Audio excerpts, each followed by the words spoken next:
Qu'est-ce que ça fout là? Difficile, très difficile. Je vois beaucoup de courage, mais très peu de talent. Je sais pas quoi choisir ni dans quel camp te mettre. Je choisis... YouTubeur de merde! Salut YouTube, c'est Tartin, j'espère que tu vas bien. Et aujourd'hui, j'ai le plaisir de vous montrer, enfin, après tant de mois de préparation, mon nouveau décor. Ça va, je rigole de cette info vert. Donc le voici. Putain, j'ai pris du retard sur mon décor, j'en suis désolé, ça avance, vous inquiétez pas, j'ai tout ce qu'il faut. Il manque un papier peint, c'est tout. Après, je vais pouvoir commencer à le créer et vous allez voir, ça va être mais vous inquiétez pas, tout va bien. Aujourd'hui, je vais vous instruire, vous apprendre des trucs. Oui, je sais que c'est à ma tête, ça on dirait pas, mais c'est possible. Je vais vous raconter des anecdotes que peut-être vous connaissez pas. Et ça se passe sur Ce Coucher Mohamed, bien sûr, c'est un concept que je fais depuis un bon petit moment. Votre cerveau a pas travaillé, hein, c'est les vacances, tout ça. Hein. Allez, c'est parti, première anecdote. Dans chaque anecdote, il y a des sources, il y a des études pour. Et là, le premier est assez incroyable. Vous savez, les chiens, ça a une espérance de vie de 13 ans à peu près, les chats 15 ans, les souris 2 ans. Mais un truc qu'on ne sait pas, c'est que, attention, agrippez-vous bien à tout ce que vous pouvez, bien que le temps de vie de chaque mammifère est propre à l'espèce, comme je vous ai expliqué, le nombre de battements cardiaques et de respiration est sensiblement le même pour tous. Ça veut dire quoi? Attends, je vais t'expliquer. Soit environ 800 millions de battements cardiaques pour 200 millions de respirations. Bon, environ un éléphant, ça vit 60 ans, ça veut dire que, comme le battement de cœur d'un éléphant est plus lent, ça veut dire qu'il vit plus longtemps. On sait tous que les chiens et les chats, les battements de cœur, ça y va. Et donc pour un mammifère, plus ton cœur bat vite, moins est ton espérance de vie, tout simplement. Tu comptes le nombre de battements de cœur depuis qu'il est né, et tu sais à peu près à quel âge il va mourir, en gros, c'est ça. Ça compte pas les accidents, les maladies, les trucs comme ça, c'est que de la vieillesse. Et bien sûr, l'homme est une exception. Heureusement, putain. Vivant 3 fois plus que ce qu'il ne devrait. Imagine si on avait la capacité de calculer le nombre de battements, et donc quand tu sais que tu t'approches du 800 millions, tu commences à flipper. Dès la première anecdote, est-ce que tu le savais? Si c'est oui, bon, c'est normal, t'écoutes en SVT, mais bon. Ça c'est pas mal, ça c'est pas mal. En mai 2017 en Écosse, un étudiant de l'université de Gordon plaça un ananas sur un présentoir vide au milieu d'une exposition d'art contemporain. On sait bien sûr à quoi ça ressemble les expositions d'art contemporain, on y est tous passé quand on était plus jeune. Il s'est dit tiens, tellement que les gens ils voient de l'art un peu n'importe où, je vais poser un bon putain d'ananas.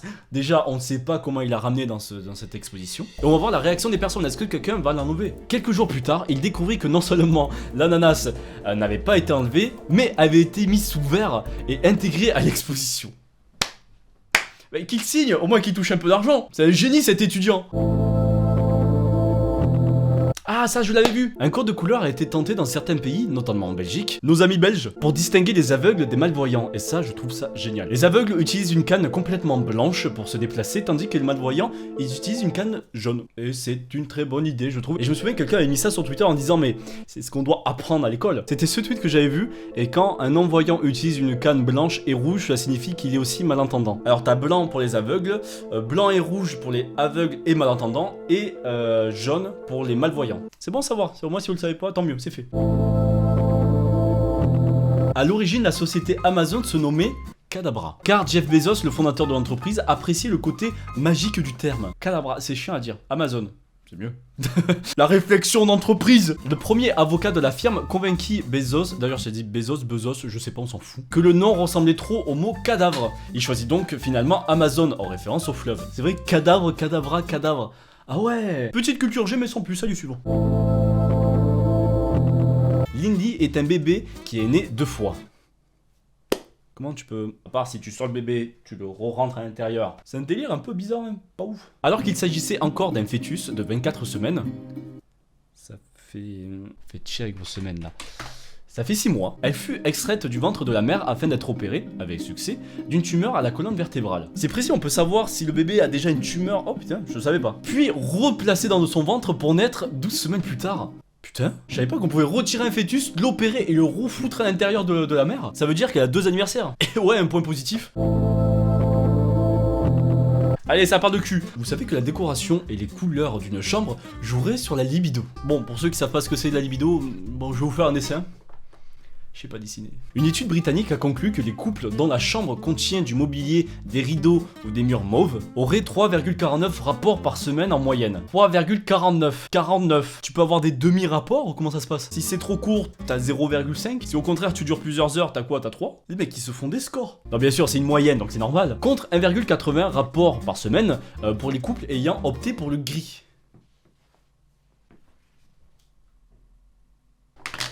Ça va vous? Le saviez-vous, le brocoli est un aliment créé par l'homme. Tout le monde le sait. Il existe 4 couleurs très majoritaires pour les passeports. Le rouge, le bleu, le vert et le noir. Les nations choisissent elles-mêmes la couleur de la couverture de leur passeport, généralement en fonction d'une apparence culturelle, religieuse, politique ou simplement la provenance d'un continent. Donc le rouge fut ainsi souvent choisi par les pays au passé communiste. Nous c'est quelle couleur déjà? Attends, je vais voir. Il est un peu rouge. Je pense que c'est plutôt le fait qu'il dure 10 ans qu'il est rouge. Allez, suivant.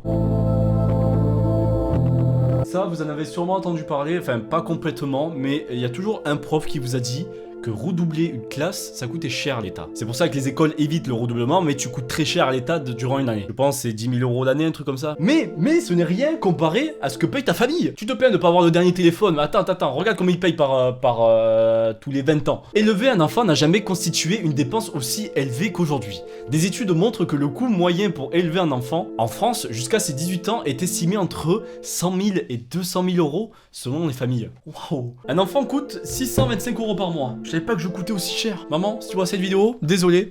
J'ai actuellement 21 ans et t'as dû dépenser pas mal. T'as dû au moins dépenser 100 000 €. Tu vois, t'as dépensé 100 000 € et regarde ce que t'as eu. Pas ouf. L'investissement est moyen. Ne faites pas d'enfants. Achetez des Lamborghini. Putain, la morale nulle de cette vidéo.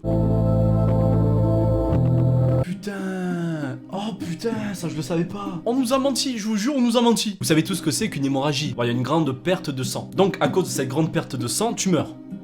Eh ben non, la mort n'est pas systématiquement liée à une trop grande perte de sang. En effet, une bonne proportion des victimes, donc pas toutes, mais une bonne proportion, meurent de froid. Parce qu'on le sait aussi, une perte de sang entraîne une hypothermie. Et ils disent parfois sévère, sous-estimée par les secours. En fait, le but, ça serait quoi? Quand quelqu'un perd beaucoup de sang, il faudrait déjà, de une, arrêter l'hémorragie, bien sûr, mais même en même temps, si quelqu'un peut le couvrir, peut-être je dis des conneries, j'ai peur de dire des conneries, je pense pas quand même, ça serait logique. Si quelqu'un travaille dans les secours et qui regarde cette vidéo, n'hésite pas à le dire dans les commentaires pour savoir si c'est bien de faire ça, d'arrêter l'hémorragie et de penser à couvrir la personne pour pas qu'il n'y ait froid, même s'il fait pas froid dans la pièce. Oh, c'est un truc à penser. Eh, vous le savez pas ça? Quelqu'un en parlait en commentaire de l'anecdote, mais c'est très important de vous le redire en vidéo. Vu que ça part du sang, pensez bien sûr au don du sang. Il y a sûrement par période des collectes de sang près de chez vous. Si vous êtes en bonne santé, si vous n'êtes pas malade, n'hésitez pas à aller donner votre sang. Si bien sûr vous avez le courage aussi de donner votre sang, je sais que c'est un peu compliqué. La preuve avec moi qui est une phobie des aiguilles, mais s'il y en a qui sont aptes à faire ça et qui hésitent, allez-y. Normalement, voilà, vous avez juste à marquer don du sang sur Google et ils trouvent directement les trucs les plus proches. Voilà, je pense que cette morale-là est un peu mieux que l'ancienne.